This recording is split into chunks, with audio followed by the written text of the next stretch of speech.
Sementara itu, saudara, tak kurang dari 3 bulan lagi perhelatan Pekan Olahraga Nasional PON Aceh Sumut akan dilaksanakan, tepatnya pada bulan September mendatang.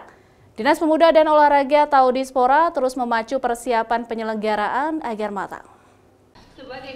PON ke-21 kali ini akan dilaksanakan di Aceh dan Sumatera Utara pada tanggal 8 hingga 20 September 2024 mendatang.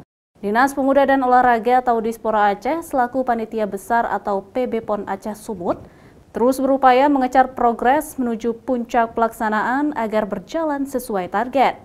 Sejumlah venue cabang olahraga sedang direnovasi maupun dibangun. Sedikitnya 18 venue cabang olahraga sedang direnovasi dan dibangun kembali.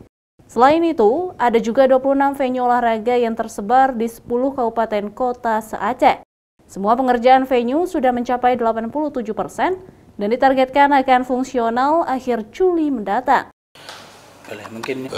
Menurut hemat kami itu perencanaannya sudah 90% sudah berjalan ya. Tinggal kita action dalam bentuk kerjasama, dalam bentuk penyewaan, dalam bentuk pembelian peralatan, dan dalam bentuk penyiapan venue-venue yang harusnya siap tuntas pada saat akan dilangsungkannya PON tersebut.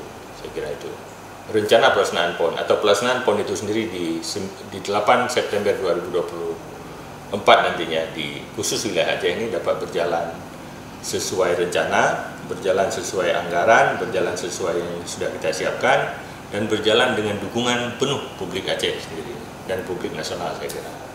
Untuk persiapan akomodasi juga sudah berjalan sesuai target.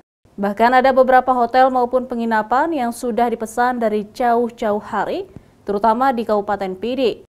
Sejauh ini, untuk transportasi, 308 unit bus didukung dari Kementerian Perhubungan.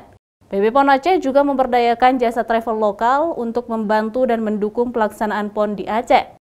Pemerintahan Aceh berharap partisipasi publik sangat diharapkan mampu membantu pelaksanaan PON agar berjalan dengan lancar. Nova Misdayanti, Kompas TV, Banda Aceh.